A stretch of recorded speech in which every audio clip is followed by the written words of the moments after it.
You have certainly heard about Donald Trump's misogynistic comments about women, his fear-mongering about Muslims and immigrants, his Twitter rants, and his claim to build a big, beautiful wall.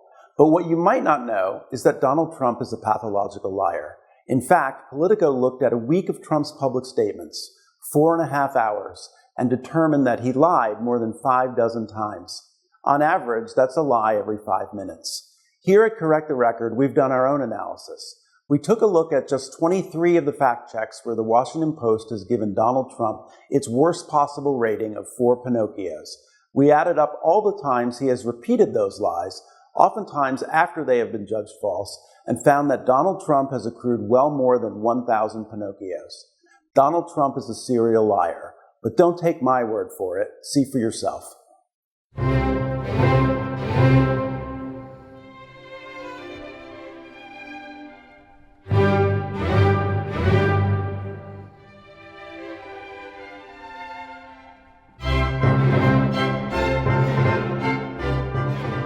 Do you remember when they said they were going to only take 3,000, then it was 6,000, and I said it was going to be a lot more? I was saying 200,000. You know what? I'm right, okay? Now they want to talk about 200,000. I'm looking at all these men. We're going to bring them into our country. We know nothing about them. Well, can you imagine they want to bring 200,000 in, and we don't even know where they come from. We don't know what's going on. We don't know whether they are part of ISIS. Now I hear we want to take in 200,000. And I'm saying we're going to take in 200,000 people that we have no idea where they come from. To bring these 200,000 people in, 200,000, that's like an army. We're taking in 200,000. They want to take in 200,000. Okay? 200,000. What I won't do is take in 200,000 Syrians who could be ISIS. John, I've been watching this migration, and I see the people. I mean, they're men. They're mostly men, and they're strong men. Where now they're talking about bringing 200,000 people into the United States. Those 200,000 people, and they have to know this, and the world will hear it, are going back. We're not going to accept 200,000 people that may be ISIS. I said 3,000. Oh, couldn't somebody else do it? But the answer is yes on the human. Then I heard 10,000. Okay. They're up now to over 200,000 people they want to take. And now they're talking about taking 200,000 people. And you know what that's costing? They're talking about taking 200,000 people. It started, if you remember, Mika, with 2,000 or 3,000. Then it went up to 10,000, then 15. The last number I heard was 200,000. 200,000. 200,000 people. This could be the greatest Trojan horse. This could make the Trojan horse look like peanuts if these people turned out to be a lot of ISIS. So when I heard 10,000 and 3,000, a number, you know, from on a humane basis, I'd say, all right. But now we're talking about 200,000. Now I hear we want to take in 200,000 Syrians, right? And they could be, listen, they could be ISIS. And the number he wants is much higher than 10,000. I've heard it's 200,000. That's the real number he wants. I've even heard 250,000. Our president wants to take in 250,000 from Syria. I mean, think of it, 250,000 people. But with the problems our country has, to take in 250,000 people, some of whom are going to have problems, big problems. We want to take in 200,000, and we don't know where they come from. They have no papers. I heard a number today, 200,000. So we're supposed to take 200,000 people that we have no idea who they are? And by the way, taking in 200,000 is going to cost us, they just did a study, over a period of 10 years, it's going to cost us billions of dollars. And now we're going to take in 200,000 people in this country? It's insane. And I think what he really has in mind is 200,000 people, and maybe even more than that, coming into our country. I have it upon a certain amount of knowledge. I'm very friendly with a lot of people on both sides, that Obama's plan is 200 to 250,000.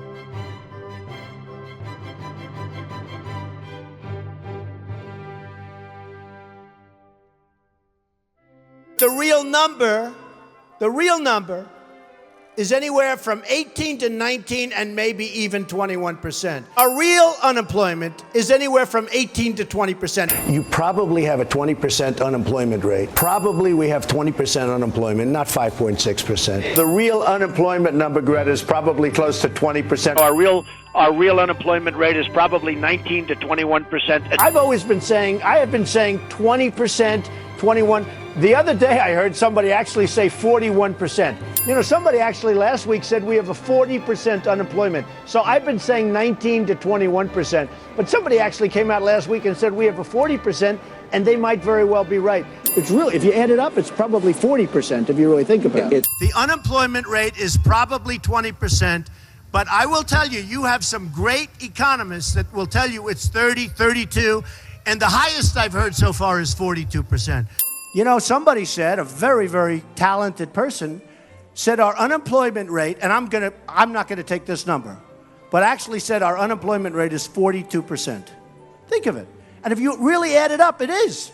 So I only say 20, 21, 22, because I want to be nice to the president, okay? You know, our real unemployment rate is like through the roof. It's not 5.3 or 5.4. It's probably 24 or 25%. But your real unemployment number is probably 25 or 30%, Ray. It's not 5.2%. Yeah. Our number's probably 25%. You know, the real number in terms of unemployment, the real number, a number where people that really want jobs, if you look at the real number, it's over 20%, could be as high as 25%. Probably real numbers like 22, 23%. Don't believe those phony numbers when you hear 4.9 and 5% unemployment. The number's probably 28, 29, as high as 35. In fact, I even heard recently 42%. Our real number is probably 25 to 30% unemployment. Our real number is in the 20s. The real number is probably 20 or 25%. Right.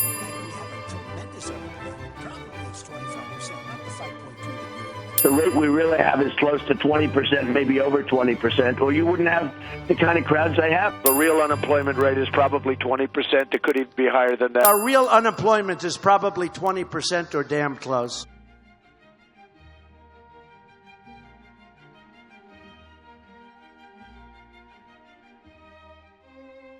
We buy drugs, biggest in the world, and we pay about $300 billion more than we're supposed to if we negotiated the price.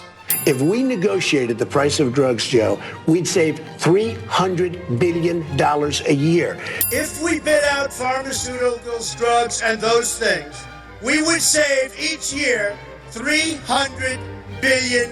$300 billion as a country. And they don't want to bid out drugs. If you bid them out, we'll save $300 billion. $300 billion. And we don't even do it. For instance, drugs with Medicare. They don't bid them out. They don't bid them. They pay like this wholesale incredible number. They say like 300 billion could be saved if we bid them out. If we negotiated, you know what we'd save? Almost $300 billion a year. Can you believe that? $300 billion. So maybe it's 200 billion, maybe it's 350, but nobody knows.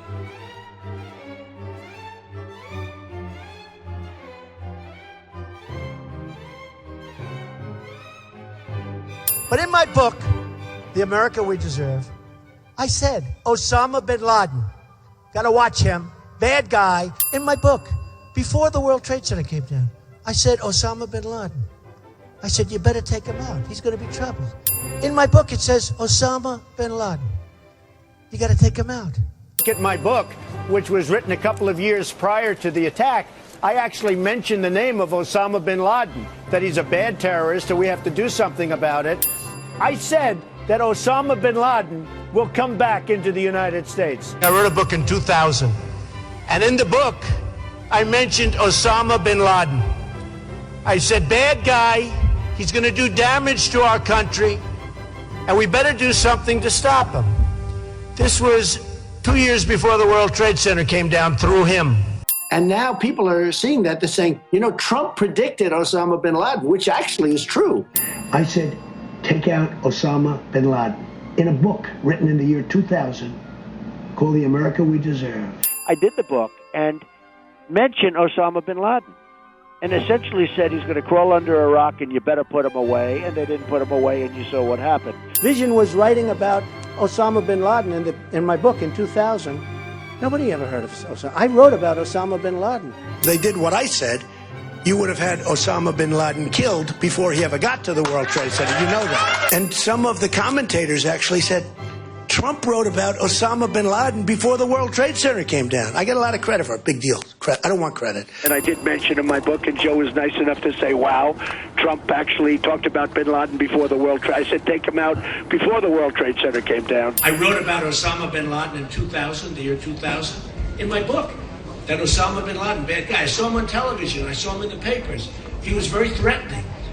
I said, they better take this guy out. I predicted in my book Osama bin Laden was going to come in and do damage. I don't know. I just wrote in the book that Osama bin Laden, bad guy, we better do something. He's going to crawl under a rock, I think I said. I said in the book, 2 years before the World Trade Center came down, you better do something about this guy, Osama bin Laden. In 2000, I wrote a book, and I said, Osama bin Laden, you better take him out. He's a bad guy. I'm the one that wrote about Osama bin Laden in my book before the World Trade Center was knocked down. And a lot of people are saying, wow, Trump actually predicted that. And we've got a terrorist out there named Osama Bin Laden, and we better do something about him. And I said, he goes, he gets hit, and then he crawls under a rock. All this stuff.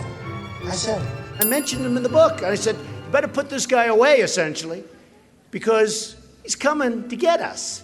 You better do something. So I have it in the book.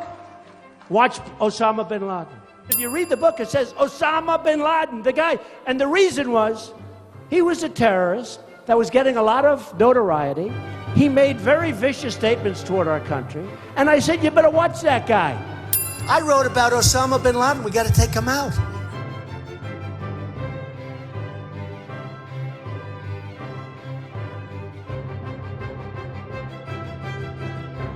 I'm talking about illegal immigrants are pouring into our country.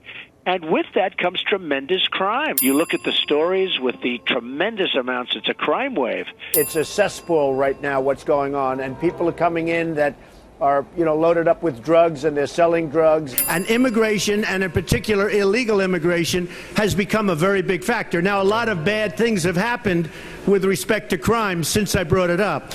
We have to get them out, and some of these people are causing tremendous problems. All you have to do is look at the crime wave. We have border, you look at what's going on the border with Kate and with all of the problems in San Francisco, with all of the problems that we've got.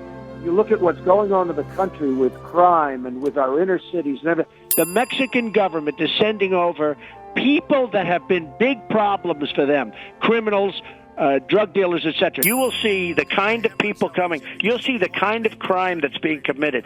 And we're taking these people. They're sending people that have lots of problems, and they're bringing those problems with us. They're bringing drugs, they're bringing crime, they're rapists. You look at the crime, you look at the tremendous impact they have on our country economically, you look at what's pouring across the border. We need protection in our country. You look at the kind of crime, you look at what's going on economically, we need borders. We're going to have a wall. Mexico's paying for it. We're going to have a wall. And we're going to stop bad things from happening in this country. Because if you look at what's going on, and you look at the tremendous crime, and you look at the drugs that are pouring across the border, the drugs are pouring like water. They're pouring across. We have to have a strong southern border. Drugs are pouring across the border. Tremendous problems. We're having tremendous problems with crime. People are coming across the border. There's tremendous crime happening. I turned out to be right on that. I don't think the Pope really understood in terms of the crime problem and the problems of illegal immigration. You see what's going on with the crime and all that. I don't hold that against Mexico. And you see the damage that's been done to our country with the weak borders. You see what's happening. You see the crime. You see the drugs flowing in and poisoning our youth and everybody else. But I made some very strong statements about the crime and the problems that were happening, and I've been proven right. When I say that Mexico is, I'm talking about the country of Mexico, the government of Mexico. They're sending us criminals. In other words, instead of putting them in their jails, they're sending them to us.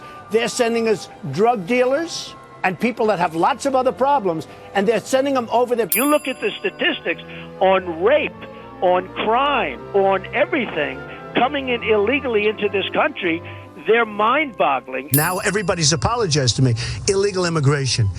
He said, I don't like Trump's statements. Now everybody's apologized because I turned out to be right. And you've had massive crime. We have people pouring in. They're pouring in. And they're doing tremendous damage. If you look at the crime, if you look at the economy. I talked about illegal immigration. It's costing us $250 billion a year. Tremendous problems, tremendous crime, and nobody disputes it. Look, tremendous crime, taking jobs. You have no idea what's happening. I call it illegal immigration. You see what happens with all of the things going on, all of the tremendous crime going on. It costs us $200 billion a year for illegal immigration right now. What's happening at the border is a disgrace. Not only the people flowing across, but the crime is like a crime wave. I mean, we can be babies and we can say it doesn't exist. Tremendous crime coming in. I think I've done a great service, frankly.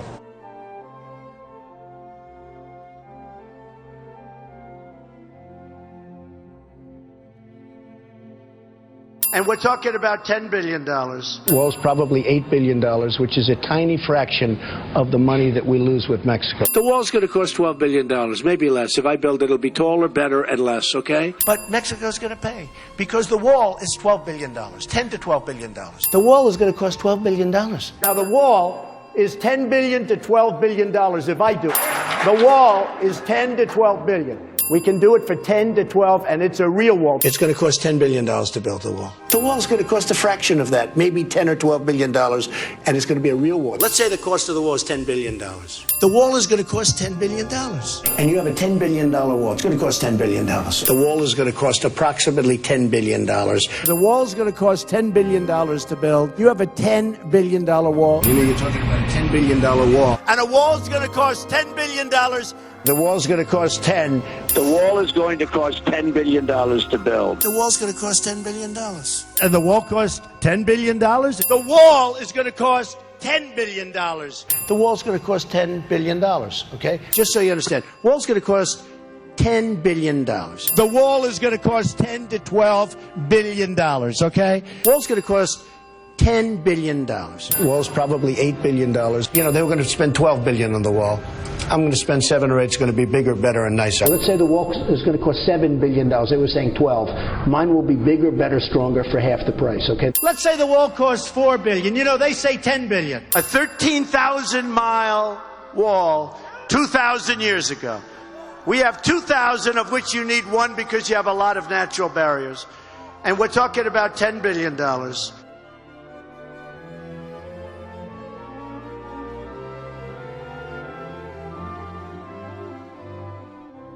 Who has the oil? Iran is going to have the oil, and ISIS has a lot of it. And then you have Libya, where ISIS has taken over the oil. And the Libyan oil is the best oil. My oil experts tell me this. It's so beautiful. It's up high. It's so beautiful. It's the best quality. You know who has the oil? ISIS has the oil. And you take a look at Libya. You take a look at what's going on. Look at the oil that's pouring out, funding wars all over the place, and we don't do anything about it. ISIS now has Libyan oil. You know, it's among the finest oils in the world. ISIS now has the Libyan oil. We don't even do anything to. Mr. Trump, we don't even do anything to stop it. Let me pick They're up making a fortune with Libyan oil. And we're not doing it in Libya either. They just took over the Libyan oil, and they're sending it out. We're not doing a thing about it. They're becoming richer and richer because we have people that don't know what they're doing. ISIS is making millions and millions of dollars a week selling Libya oil. They've now taken over the oil in Libya, so they now have some of the finest oil in the world. We're doing nothing about it. You have to knock them out fast. Right now, Libya, as you know, has fantastic oil. Some of the finest oil in the world. Who has the oil? ISIS has the oil. ISIS is making a fortune now in Libya. ISIS has now taken over Libya, and they've taken over the oil, and they're selling all Libyan oil, and we don't do blockades. We don't do anything. In Libya, great oil. You know, it's among the finest oil patches in the world in terms of quality oil. You know who's got that oil now? ISIS! ISIS has the oil. And you know what they're doing with the oil? They're selling the oil all over, and ships are pulling in, and they're just selling it like crazy, and they're making a fortune. Libya was an example. Libya is a disaster. And by the way, just in case you have any questions, right now ISIS has taken the oil from Libya.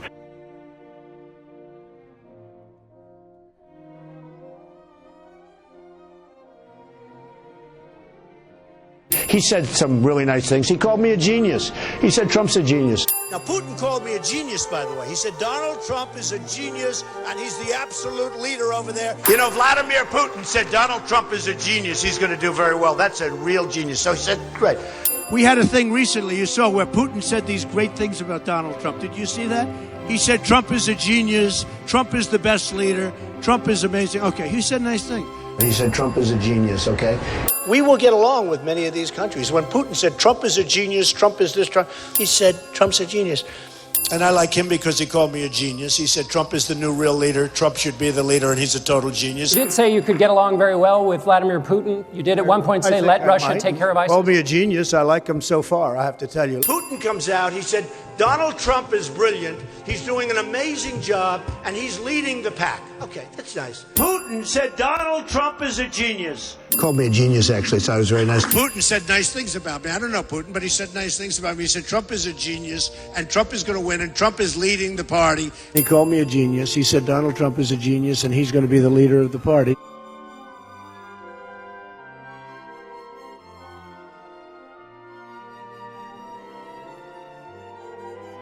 Our trade deals are horrible. We're losing on every single deal we make. In the Bush administration, one of the worst deals ever made in the history 41. of our country, and it has just destroyed manufacturing and destroyed. All right, jobs that's a valid point. With our trade. I mean, you look at what China's doing to their currency with devaluations. They're killing us. They're killing us on trade, and you know, trade is the single and devaluation. If you want to really take a hard look at what's going on, the devaluation is the single greatest tool that these other countries are using to absolutely kill us, assuming they have capability, manufacturing capability, etc. Our trade deals are killing this country. They're killing this country. We can't continue to have trade deficits with China of $500 billion a year. And again, remember this.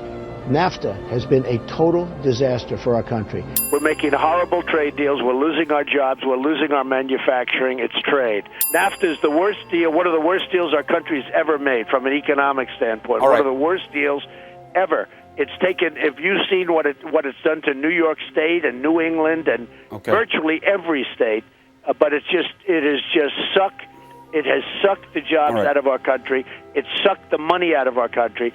I'm not angry at Japan. They send cars over by the millions. We give them practically nothing. You talk about a trade imbalance. They're up here, we're down like below that stage. It's trade imbalance. It doesn't matter that this country is losing all of its jobs, all of its money. We're third world status. About 6 months ago, I'll never forget, I said, well, they'll never be able to devalue again. That was 2 years ago. And then they did the greatest devaluation in the last 20 years. 6 months ago, 5 months ago. And a massive devaluation, which meant, let's take more money out of the United States. We're going to take more, our economy's going a little bit bad, let's take more money out of the United States. And we let them get away with it. Just remember, they're taking that money from us mostly. They're taking it out of our country. They're taking it out of our hide. They're taking it out of our jobs. We're losing everything. So we have to fight back. We've been losing to China for years. We've been losing to Japan with the cars. They send in millions of cars. We send them wheat. We send them nothing practically. The trade imbalance is massive. These trade deals have sucked everything out of our country.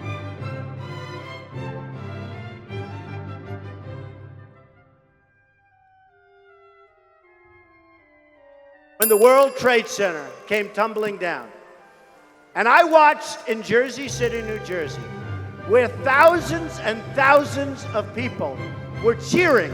I said that I saw in parts of New Jersey, Jersey City, but parts of New Jersey, I saw people getting together and in fairly large numbers celebrating as the World Trade Center was coming down. And I saw people, and I saw them on television, and I read about it on the internet. Are you sticking with your Jersey City estimate? Oh, yeah, sure. I saw it. It was on television. You saw that with your own eyes? George, it did happen. There were people that were cheering in the other side of New Jersey where you have large Arab populations. They were cheering as the World Trade Center came down. I know it might be not politically correct for you to talk about it, but there were people cheering as that building came down, as those buildings came down. And that tells you something. It was well covered at the time, George. Now, I know they don't like to talk about it, but it was well covered at the time. There were people over in New Jersey that were watching it, a heavy Arab population that were cheering as the buildings came down. I start getting phone calls in my office by the hundreds that they were there and they saw this take place. You notice what's happening in New Jersey? They're now finding a lot of people are saying, yeah, that did take place in New Jersey, right? I wasn't going to apologize. This article says they were swarming all over the place. Right. So I don't know what that means, but it means a lot of people. Oh, then this I'm always says right. Swarming all over you New know Jersey. I'm always right. Nobody believed me. Some people believe me. By the way, thousands of people believe me because they saw it. So I have some good people. And they checked and they checked. And believe me, it's being cleared off. Plenty of stuff. I've had hundreds and hundreds of calls and tweets of people that saw it, and plenty of people saw it. I saw it on television. So did many other people. And many Jersey people. I've City. had hundreds. You saw Jersey in the area. City. I also heard Patterson. Excuse me. Okay. I've heard Jersey City. I've heard Patterson. It was 14 years ago. But I saw it on television. I saw clips. And so did many other people. And many people saw it in person. I've had hundreds of phone calls to the Trump organization saying, we saw it. It was dancing in the streets. And by the way, the Washington Post, now he tried to pull back, but the Washington Post reported tailgate parties and reports of tailgate parties. Tailgate parties means like for a football game where you have hundreds and hundreds and maybe even thousands of people having tailgate parties. I saw it at the time. I stick by it. Hundreds of people have confirmed it. I've had hundreds of people call in and tweet in on Twitter saying that they saw it and I was 100% right. This is people in this country that love our country that saw this. By the hundreds they're calling and they're tweeting. And there is a lot of people in Sarasota. People would tell me yesterday they used to live in New Jersey. They remember it vividly. They thought it was disgusting. So these are people that saw it too. The Washington Post reported it. Other people, many people have seen it. So I believe that I have a very good memory, Chuck. I'll tell you, I have a very good memory. I saw it somewhere on television many years ago, and I never forgot it. And it was on television too. A lot of things happened today where they were dancing and they were happy. There were a lot of happy people over in New Jersey. And I saw it, and a lot of people saw it, and I'm getting hundreds of phone calls, and a lot of other people are too. And things are all of a sudden materializing. I said very strongly and very correctly, I said, there are people over there, and they were dancing in the street, and they were dancing on rooftops. So I was taking heat. Because, the liberal media, they want to guard that. They don't want that out. Well, I don't know that I'm wrong, Bill. This just came out from Breitbart. I mean, literally, it just came out. Trump vindicated, 100% vindicated. And I have another one at Real Donald Trump where Curtis Sliwa, the Guardian Angels, he was doing a show of some kind, either a television or radio show, and he talked about what was happening over in New Jersey. And, people know, and I've been called by hundreds of people, I've been called by literally hundreds of people. And also, the Twitter, which is so big. Between Facebook and Twitter, I have 10 million people. I saw it. So many people saw it, Chuck. Hi. Chuck, it did happen in New Jersey. I have hundreds of people that agree with me.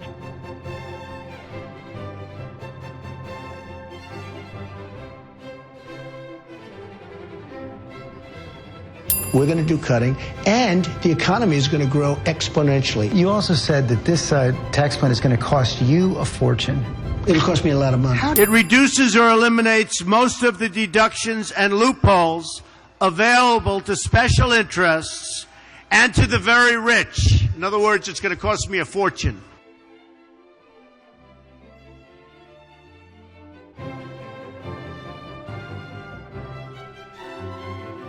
I started off in Brooklyn. My father gave me a small loan of $1 million. I came into Manhattan. Believe me, I got very, very little, and I built it into many, many, many billions of dollars, and I'm very proud of it.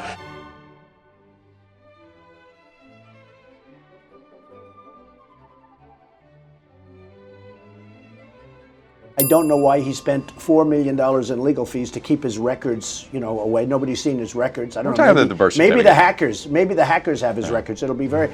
No, I meant his college records. I mean, he spent $4 million in legal fees to make sure that nobody ever saw.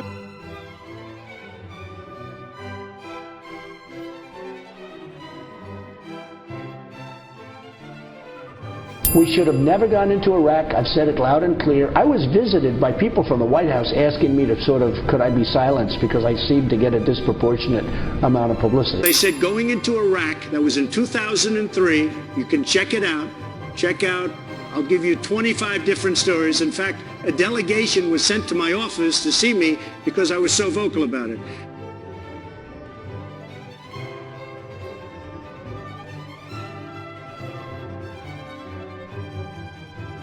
When President Obama landed in Cuba on Air Force One, no leader was there, nobody, to greet him.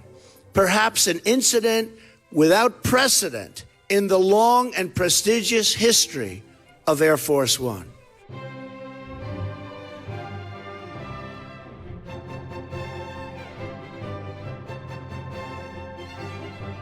There are scores of recent migrants inside our borders charged with terrorism.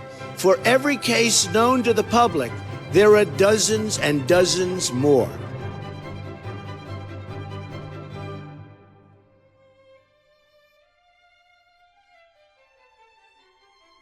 This is the man that was a managing general partner at Lehman Brothers when it went down the tubes and almost took every one of us with us, including Ben and myself. And Lehman Brothers started it all. He was on the board, and he was a managing general partner.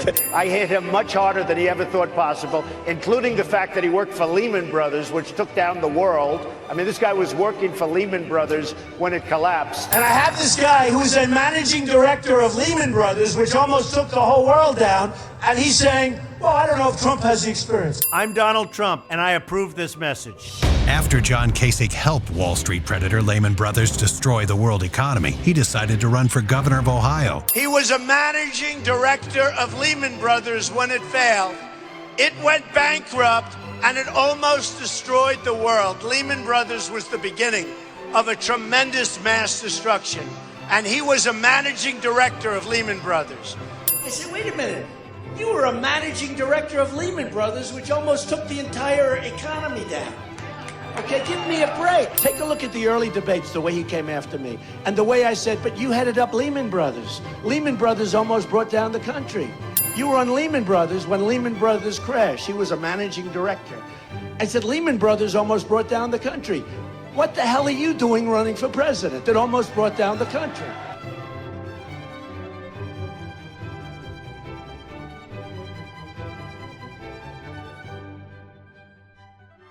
We have to get rid of at least some of the debt, if not all. We're up to $19 trillion, and we have a country that's in serious trouble. We have $19 trillion in debt. We're going to get the debt paid. We're going to do things right. No, I like Ben Carson. He's not a deal maker, and we need somebody in this country that's going to get rid of the $19 trillion in debt, that's going to bring back our jobs, that's going to bring back our manufacturing. But he says...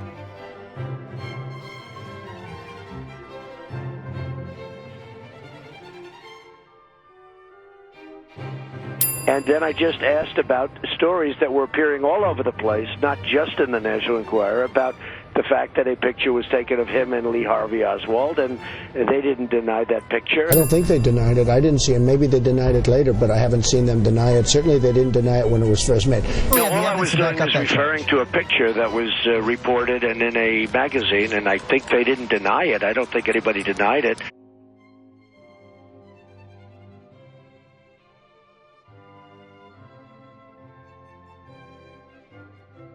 Well, look, you know, when a family flies into the World Trade Center, a man flies into the World Trade Center, and his family gets sent back to where they were going, and I think most of you know where they went, and by the way, it wasn't Iraq, but they went back to a certain territory. They knew what was happening. The wife knew exactly what was happening.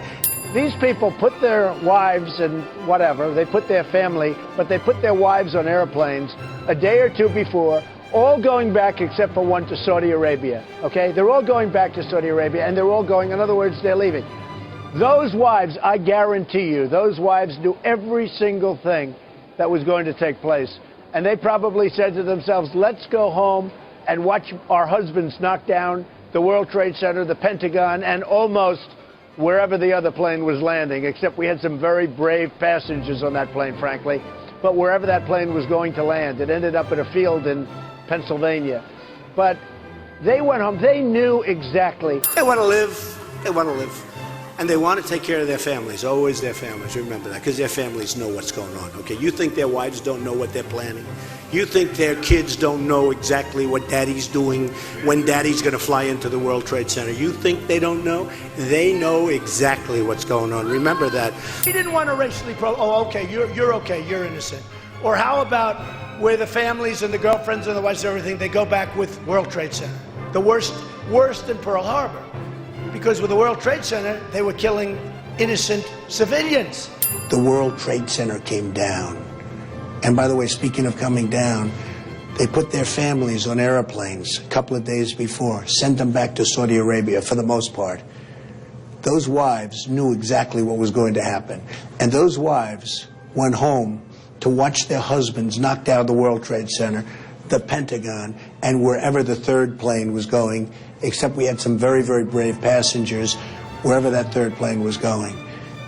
Those wives knew exactly what was happening. Well, at least I would certainly go after the wives who absolutely knew what was happening. They left 2 days earlier with respect to the World Trade Center, and they went back to where they went, and they watched their husband on television flying into the World Trade Center, flying into the Pentagon, and probably trying to fly into the White House, except we had some very, very brave souls on that third plane. All right? Their family, in particular the wives, know everything that's going on. And I guarantee you, every one of those wives went back home and they wanted to watch on television the destruction that their husbands were going to cause. They know what was going on. If you look at what happened with these terrorists, they put their wives on the planes. Those wives knew exactly what was happening. The children, everybody knew, but they put their wives and families on those planes. They went home. They knew what was going to happen. They sat back and watched Daddy on television. How do you know because they knew? I know. Because that's the way life is. Because I'm a realist. That's the way life works. All right. We can't allow this to happen. They take the wives, they put them on planes, they send them home. Let's go home and let's watch Daddy tonight on television. Knock down the World Trade Center. There has to be retribution. And if there's not going to be retribution, you're never going to stop terrorism.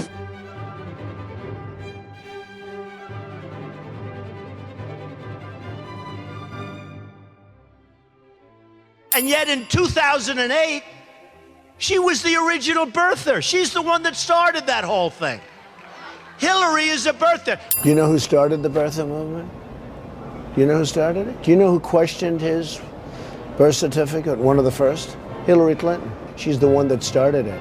She brought it up years before it was brought up by me. Do you know that Hillary Clinton was a birther? She wanted those records and fought like hell. People forgot. Do you know that John McCain was a birther, one of those records? They couldn't get the records. Hillary failed. John McCain failed. Trump was able to get him to give something.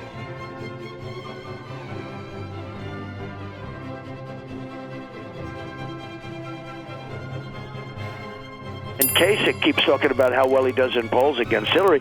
He hasn't had one negative ad. As soon as he has a couple of negative ads, he's going to drop like a rock. But he's had no negative ads. I've had 55,000 negative ads. Can you believe that? I look at what's going on, and Kasich can never win. He hasn't had one negative ad yet. Now, Kasich has had no negative ads. Nobody cares. Nobody cares. Nobody even knows who he is. No, of course he's had no negative. I've been hit by 55,000 ads. I saw it on your show. 55,000 negative ads. And nobody else has. You know, you look at a guy like Kasich, he's never been hit by an ad because nobody cares, frankly.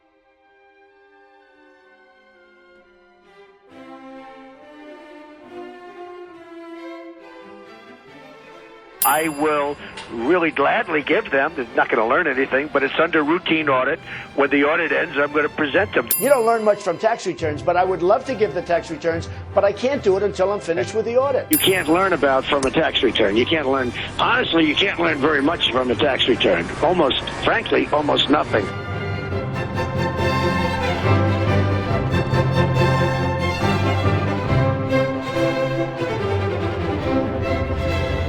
Nobody believed me. Some people believe me. By the way, thousands of people believe me.